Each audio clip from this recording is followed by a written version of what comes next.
Nous sommes au bord du lac Tsiangalele, dans la province du Katanga.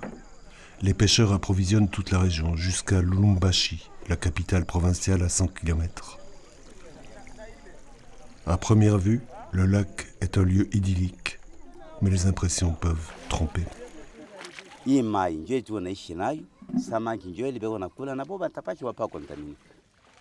Samaki tunakuria kae pavi chinjoni mutoni ifashile tuiko tutakuria samaki tena ya wapi mpaka ya Mchangalele njile tunakuri maya kishiba nje kumbaisa uchanganya na acid hii acid hii ya nani ya Rufira iko napatana na hii maya ya umu nje pale samaki ainene pake nje kunapata hii Rufira ya umu kama hii Rufira ya huko haikwanza upatana na hii maya kama samaki kuna vitamini sana. Sasa ile asidi ni njole nenda uchema vitamini yote ya samaki. Hata hapa tu unasema pale unaniuliza yuko paka vitu unasema. Wakati nyingine utashika ngozi iko na washa, unatembea kazi utashika kazi kidogo unatumika mchoko mwa mingi. Unalamuka pakitani utashika saa mtu likombara bukomvi. Hatui kama ni kitu andiko na deranger mtsanzo ile namna.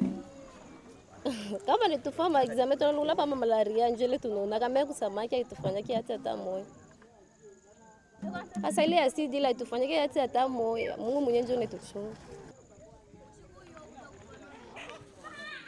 Dans ce village au bord du lac, le gouverneur de la province a fait son école moyenne. Il est très influent, il prend soin du village. Pourtant, la contamination continue.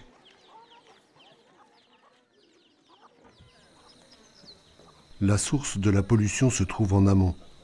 À cette jonction, la rivière Panda, fortement polluée, se jette dans la rivière Lufira, qui, elle, est saine. Les eaux sales proviennent des usines de Likazi, la ville minière située à près de 30 km. Juu ya mai iko natoka Moshituru inaingia vers Changalele iko na asidi ya mingi. Sasa samaki iko natoka omba pesheri wa kunawa iko natoka inye kuharibika na asidi. Sasa inapendeza omwa kukweko namna juu iko nakuya pale itatoka umu. Population inakuria ile samaki. Ile inaleta problem ni maasidi, mining wanafabrike njo material ile wanachimba ya nguvu kabisa. Namna ya kusampisha bena sampisha mkale kama mtoni kwa wanateremkia direct mnani huko. Mulaki Changalele. La vallée parcourt des cités ouvrières dominées par ce qui reste du vaste complexe industriel de Chituru, avec, jadis, 2 usines métallurgiques et 2 usines d'acide. La technologie était vétuste et obsolète, mais une partie des installations reste active. Elle déverse eau et fumée toxique au-delà de ses murs. Les habitants de la cité sont démunis. Ils n'arrivent pas à s'organiser et s'unir.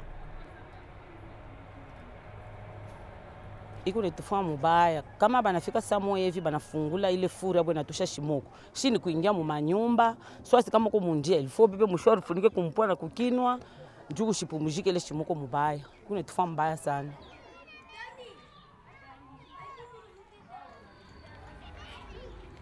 Mais nous qui sommes là, nous sommes en train de souffrir parce que nous n'avons rien à qui demander, même pas au gouvernement, parce que si vous y allez, vous auriez de bâtons derrière vous, alors on ne sait pas quoi se dire.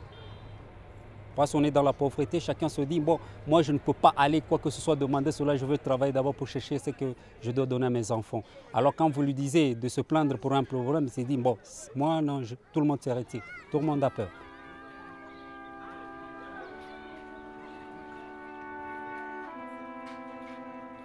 Bon, ici on est un peu partagé. Ça fait un bout de temps depuis qu'il y avait le problème de tribalisme. Quand vous vous attaquez, peut-être vous êtes de quelle tribu, les gens se disent, toi tu es de quelle tribu, tu t'attaques à l'État, tu es de quelle tribu. On ne sait pas quoi dire. Alors on attend, bon, si ça viendra de Dieu. Kisha njoo tena ya maisha iko mubaya, batoto yetu bako nenda mukimpulandi kile kinatoka mwizini njoo ya kwenda kutafuta mo or. Muko asisi njoo tupate kwataka loko tukurie iko na kozete na paka mamalari, ma tuberculose, ma asthme na pneumonie.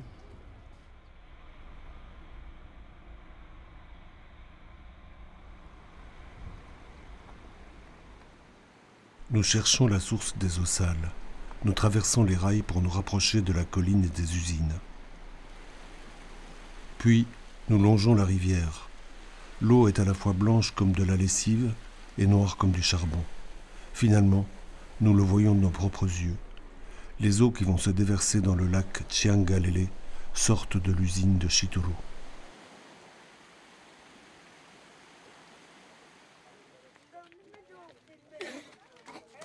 De l'autre côté de la colline, Chituru est jumelé avec Panda, où des creuseurs retournent les remblais. Bon, c'est pour cela que tout est bien. Comment tout est bien, tout est bien. Bon, tout le monde parce que souffrance n'est pas mingi. Parce que il m'a régi le moment où chaka ba belge jo ara chaka m'a régi.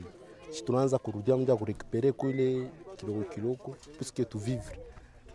Parce que kama tunekala hivi donc hatuna cha kufanya parce que makaji mkongo ina hamuna kaji. Si tuko natumika juu tupate kufatana na posibilite na maisha mkongo vile kunguvu. Tuko natumika juu upate kwa tanye kiloko. Tuko na babwana. Me babwana bana na makaji. Sabina kwa nguvu jo pale na shiba mama tunaingia muhii kaji nitumike nipate kiloko.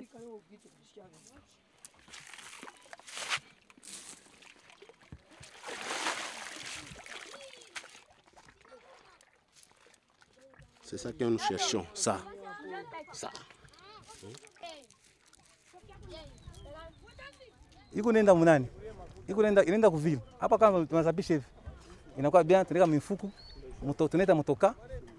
Tunaenda na muvile. Kufika muvile batapima pa kilo. Bashino biko pale. Tunapima na bashino ba tenir nini? Ale. Ndio batenda kwa bashino ankuri. Peleke ko ku maison, muvile. Kuba indien ou bien kuba chinois bana tuza paka vile kumakuta kiloko unapata nye kiloko juu ya kusifiri ko masomo ya batoto kuria na kuvala kwa batoto. Kama unafuata batoto aba kiloko hivi beko natumika ni temps kala iko nafunda iko na waza bya kufanya ma examen kwa mais mangaka batoto bo iko natumika makaji na ba mama unangaka ba mama bote unasikia kaji ya bien.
En 2002-2003, on a promulgué une nouvelle loi, le Code des règlements miniers, qui changeait radicalement la façon de faire.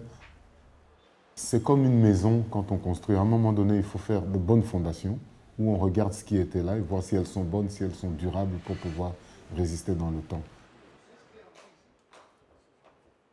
Avec la nouvelle loi, on a libéralisé les secteurs. Ce sont des opérateurs miniers privés qui sont titulaires de droit. Ça a commencé en 2003, ça a augmenté jusqu'à 4500 titres plus ou moins il y a une année et demie. Vous allez m'apporter 2 rapports annuels. Le code minier consacre l'investisseur comme étant le chauffeur, le moteur. Celui qui va induire le développement va venir mettre une nouvelle industrie ici. On a voulu faciliter aux chauffeurs donc de traverser la route assez rapidement, sans trop d'encombre, sans trop de policiers dans la route, pour essayer un peu de caricaturer.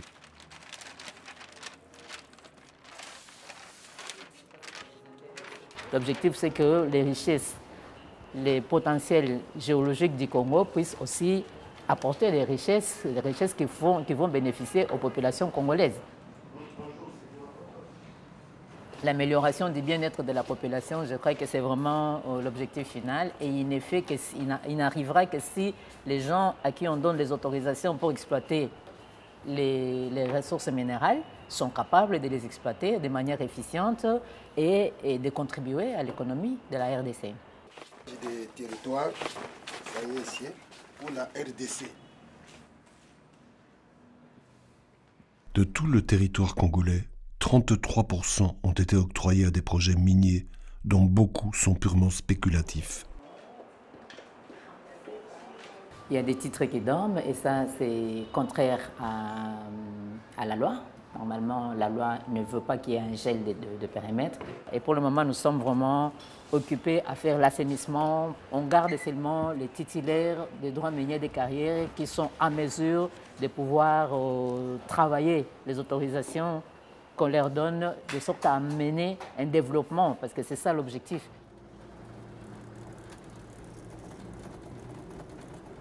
Les dérives de la libéralisation apparaissent.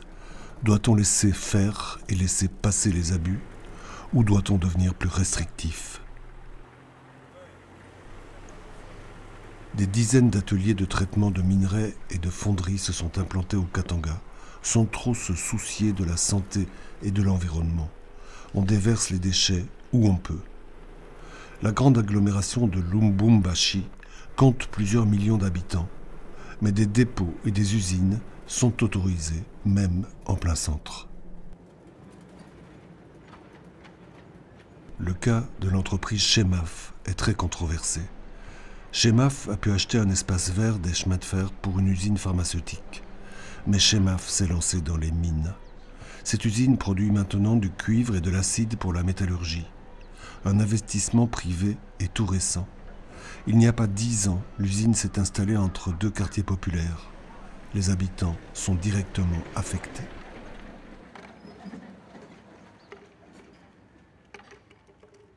Nous cultivions là-bas. C'était notre champ. Moi, j'avais une quantité de champs que moi je cultivais. Il y avait de grosses patates, de légumes qu'on prenait là-bas. Au début, c'était une bousculade avec la société Chemaf.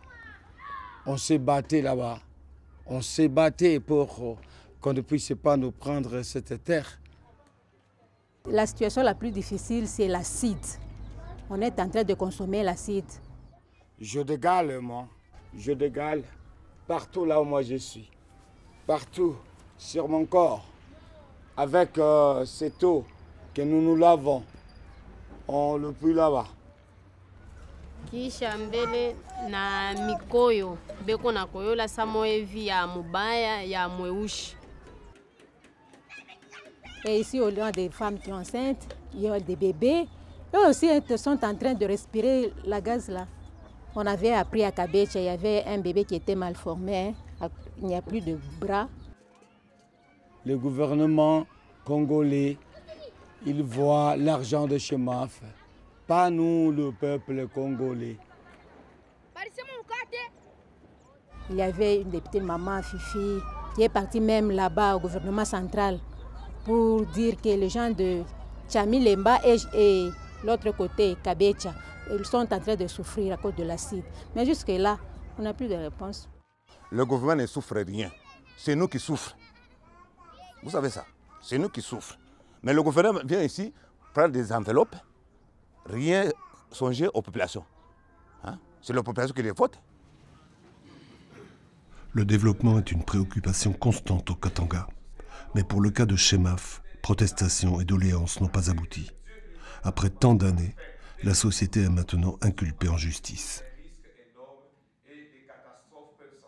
On fait toujours traîner les choses et on laisse la nature réparer Il y a parfois des complaisances, bien entendu, sur le plan administratif, parce que certaines personnes, en termes d'autorité, se retrouvent aussi comme actionnaires dans les entreprises. On ne peut pas être jugé parti, c'est pourquoi des actions judiciaires doivent être menées. La justice peut mieux faire, non seulement en indemnisant les communautés et les victimes directes, mais en même temps poussant les entreprises à la réparation, à la restauration de l'environnement. Nous ne voulons pas qu'on ferme cette société, parce que si on ferme, c'est vrai, il aura des capitaux que lui va perdre, c'est vrai, mais aussi il y aura 2500 personnes au chômage. 2500 fois 10 personnes à charge, nous avons 25 000 personnes, ce sera un problème. Il faut avouer que l'entreprise a fait quand même quelques efforts pour essayer un peu de diminuer tant soit peu tous les effets pervers liés à son exploitation. Cette entreprise soigne les yeux gratuitement des milieux, tant urbains que ruraux. Ils vont à 1000 km, 500 km pour soigner la population. Chacun doit jouer son rôle. L'entreprise, quand elle est s'installer là-bas, elle a fait son programme qui a été agréé par les autorités du secteur minier. Beaucoup de sociétés, bien qu'elles aient déposé leur étude d'impact environnemental, ne respectent pas totalement ces règles-là. Et malgré même certains avertissements, on a l'impression que les sociétés traînent le pas. La seule faiblesse dans ce secteur de l'environnement, c'est la faiblesse de l'administration. Nous avons par exemple au niveau de la province un bureau chargé de l'environnement minier. Mais vous avez à peine 3-4 fonctionnaires dans ce bureau. Qu'est-ce que 3-4 fonctionnaires peuvent faire face à cette multitude de sociétés minières? Et donc nous pensons qu'il faut renforcer l'organe de surveillance étatique ou mixte pour justement prendre en charge la gestion des questions environnementales. Beaucoup d'enfants ou des malades adultes, hommes et femmes, qui viennent avec des problèmes de cancer de poumon, de la gorge, des problèmes oculaires, vivent à proximité de sites miniers. La population se plaint et, à mon avis, elle a raison de se plaindre. Toutes les populations qui sont à moins de 3 km par rapport aux installations minières et métallurgiques ont des problèmes par rapport aux concentrations de métaux. Ce sont des preuves qui sont tout à fait palpables. La phase que nous avons entamée il y a peu, c'est justement de voir la relation qui existe entre les concentrations de métaux retrouvées dans l'organisme humain et les pathologies dont souffre la population. Maintenant, nous sommes en train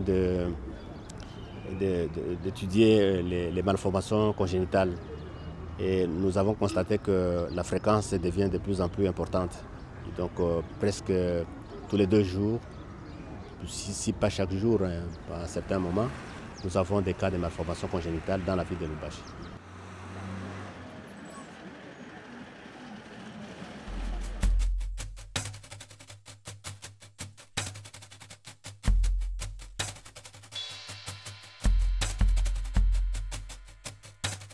Est-ce que c'est normal? C'est ainsi qu'on les avait demandé il y a très longtemps. Pour qu'il n'y ait pas mort d'homme. Moi, ne dirait pas dans ma nyumba yetu yote, on ne sait même pas y accéder. La mort d'homme est certaine.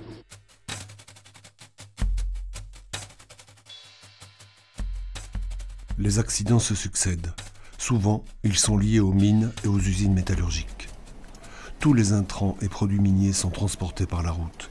Le trafic international est intense.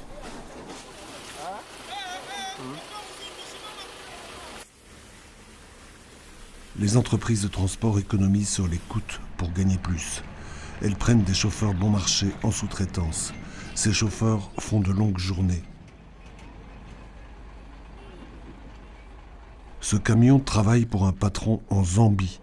Le jeune chauffeur et les convoyeurs viennent de Somalie. I come from there on top of there. When I come from there, It's the front for me, the other trucks. You pump the brake. So the other side is the other mini bus. So a lot of the people. So there's nothing we can do. I don't want to make rubbish all the people. So that's why I'm going this side. La Gécamine, une société de l'État congolais, a dû céder ses gisements à des entreprises privées. C'est aussi le cas des gisements riches à Kolwezi. Ils sont exploités de manière industrielle. Des personnes étrangères à l'entreprise ne peuvent pas entrer dans la concession.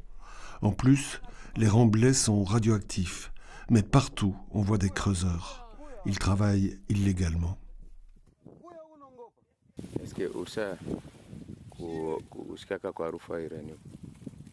Uranium? Hapana, hatushikaka harufu. Hatushikaka harufu. Hakuna, donc hii fashi hakuna uranium? Hapana, hii fashi hakuna uranium. So umwe kule unaanzia kule ile plaki ya jaune kwenda kule. Na anashiba yenyewe donc hatujiri kuchezea hapo. Ule mtu kunatoka na saka. Yeye kunatoka hii ngambo ndio kuna shuka. Anatoka kule yulu ndio inashuka. Selo hivi tuko hapa hivi. Hii mambo wanasema uranium. Uranium yote ifashisha kushaka. Hakuna tena uranium inakabasha usumbaka yote nesha. Mebeo na shusha bei ya sama mambo uranium, meshibe nye uranium atuishikia yake ikalake kote. Est-ce que wewe ushakona ka uranium? Nishaona uranium. Nikati unashika maifika ni kama una uranium. Uranium donc inagala maifimu hivi donc mangu nisha mention washa sana. Mais kuna ka uranium inaonekana ya mabloki ku jaune tout jaune hivi. Les creuseurs vendent leurs produits à des négociants, qui vendent à leur tour aux entreprises industrielles, un système de sous-traitance informel. Tushakuuliza bazungu, tunafika kumezo, c'est pourquoi bei inashuka. Anasema marché mondial jo inashusha bei. Jo kwa maana kuivre tukunembeba mubei ya chini. Unabapeleka produit mzuri hivi hata mbenye malakiti tu ya bien hivi. Mebela kutoshia ko 18-19%. Est-ce que ni mzuri? Ndio inakuwa sasa tunakuwa tunabatafutia tunapatia vya bure. Na mangamba kuota paka hivi tu angana mbele mangamba. Usubuhi ti magharibi. Nakwenda kumesoma lakini 19-20. Si on doit compter les entreprises vraiment qui évoluent dans le cadre du travail décent, eh ben, c'est à compter à bout de doigts. Très peu d'entreprises, ils ont des conventions. Beaucoup plus préfèrent travailler avec des travailleurs temporaires, des travailleurs journaliers et des travailleurs sans contrat fixe. Nous revenons toujours sous la responsabilité de l'État. L'État doit mettre des mécanismes contraignants. On est un peu embarrassé entre être contraignant envers les sociétés minières qui sont en train de venir pour investir, après une longue période où nous n'avons pas eu d'investissement, et la nécessité de les obliger à appliquer toutes les règles et immédiatement. En fait, au Katanga, il faut que nous puissions concilier deux besoins.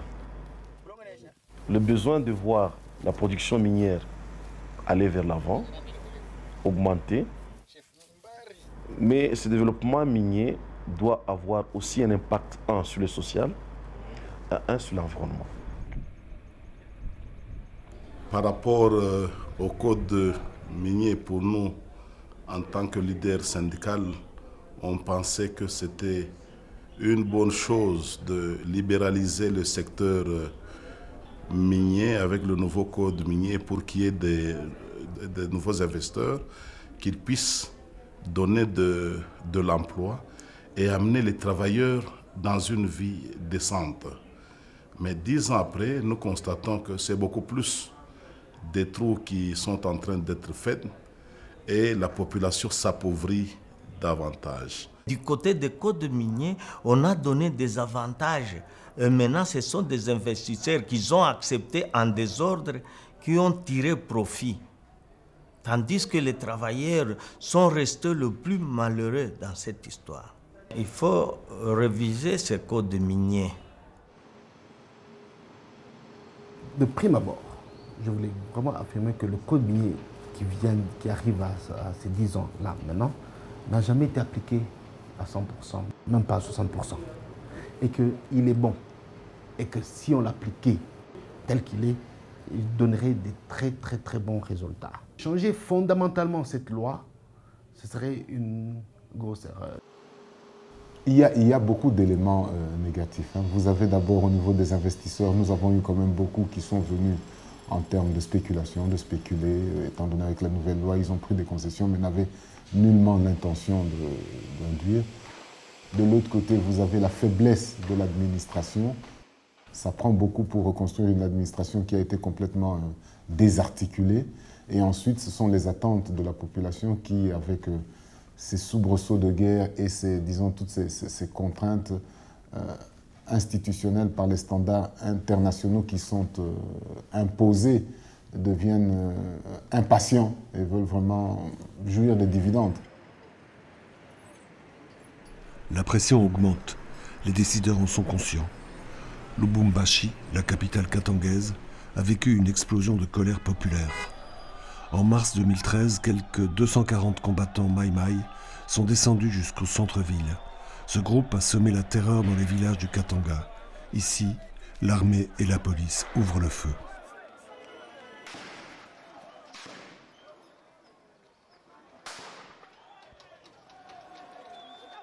Mais des spectateurs acclament la cause de ces hommes. Ils affirment ne plus supporter la souffrance. En revanche, ils réclament, armes à la main, la sécession de la province riche du Katanga. Les incidents font une trentaine de morts. Au quartier général des Casques Bleus des Nations Unies, les hommes exigent que le Katanga devienne indépendant. Ils seront livrés aux autorités.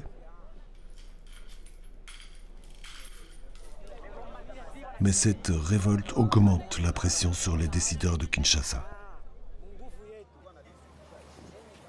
C'est un défi énorme. Et ce défi s'est traduit par les attentes du peuple qui ne sont pas rencontrées. D'où la colère populaire.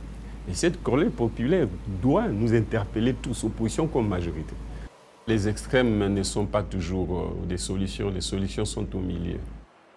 Nous aimerions que ces entreprises investissent dans la transformation pour que, à l'intérieur de notre pays, qu'elles créent des emplois et que la valeur ajoutée augmente et que aussi la part que l'État doit prélever augmente et que la part redistribuée dans l'économie puisse aussi augmenter. Mais c'est une politique à encourager.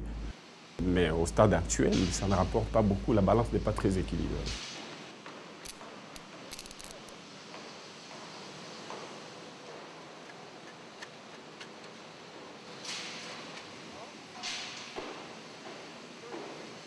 Une grande nervosité saisit les médias. On devine l'agenda de l'État. Le gouvernement voudrait gonfler sa part de capitaux dans les mines.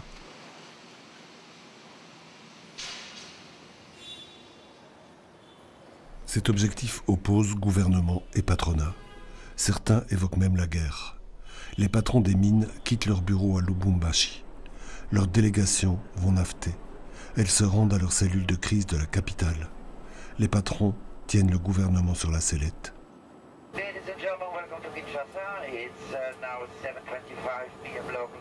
L'État a besoin d'une rentabilité économique et à terme d'une rentabilité financière. Mais ne doit pas inverser son rôle, chercher la rentabilité financière là maintenant. Non, non. La rentabilité financière viendra lorsque les entreprises seront à maturité. L'État ne doit pas tout gagner au court terme. S'il gagne tout au court terme, avec son effet de prince, il va tuer les entreprises. Les grandes entreprises s'adressent directement à l'opinion publique, tel l'opérateur sud-africain d'une mine d'or à Kilomoto. Son PDG ne tolère pas que l'État devienne plus exigeant.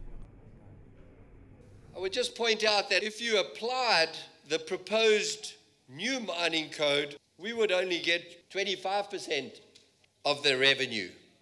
And that is not an economic alternative because our shareholders do not invest 100% for 25% of the revenue. Le Congo ne décide pas seul. Le pays est épaulé par les experts occidentaux de la Banque mondiale et d'autres institutions internationales. Elles mettent le couteau dans le dos de leurs interlocuteurs. Elles viennent avec des aides, mais aussi avec des conditions. Les décideurs congolais sont obligés d'avoir des propos modérés. Il faut créer des conditions rationnelles qui permettent que les partenaires puissent changer, mais ça doit se faire de manière responsable. C'est vrai que par définition, les multinationales créent généralement dans les États où elles opèrent, et ça c'est universel, un rapport de force généralement en leur faveur. L'État doit défendre ses intérêts, mais aussi les multinationales défendent les leurs. Et c'est aussi une question de rationalité. Au Katanga, on ne tourne pas en rond. Les chercheurs mettent désormais des alternatives à l'essai. À cause de l'explosion démographique autour de Lubumbashi, le site a été envahi par une urbanisation, excusez-moi le terme, anarchique. Les personnes qui ont construit ici, je pense que pour la plupart, ce n'était pas possible de le faire ailleurs. Le prix de la parcelle coûte extrêmement cher. Il faut bien se loger quelque part et les personnes se sont logées là où c'était le plus facile d'accès.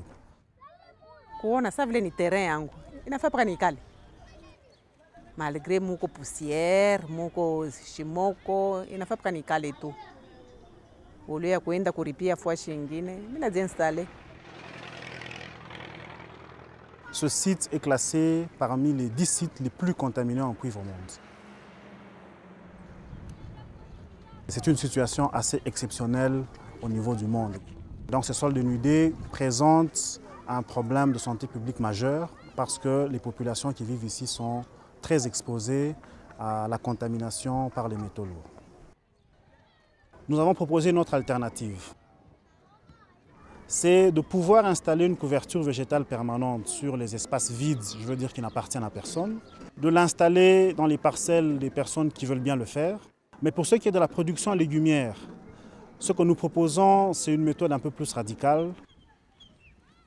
C'est de pouvoir excaver, principalement les 20-30 premiers centimètres, de sortir ce sol et de le remplacer par un sol qui n'est pas contaminé. Si on veut se lancer sur des projets à plus grande échelle, il faudrait que la GECAMIN ou l'Union minière dans le temps puisse participer justement à cet effort. Ça veut dire on ne peut pas se lancer dans un grand projet, ça serait très coûteux. Et donc absolument il faut un financement qui normalement doit provenir effectivement des principaux pollueurs de l'époque. Donc la GECAMIN et l'Union minière devraient être les principaux acteurs du financement dans tel projet. Barikuya jua kuniproposer batumike terrain bafanye bintu ya masomo shikwezite niritikia se karibu ndio pale banafanya hii kazi Mungu naona hapa efe bantu beko jalouse banasema no beko nakuya beko nakupatia makuta tu es devenu riche pour ça na ba convaincre tu ça vile banaona tu mishi sema mutosheni no ni besoin ya kuyenga hapo bano toi c'est un bon projet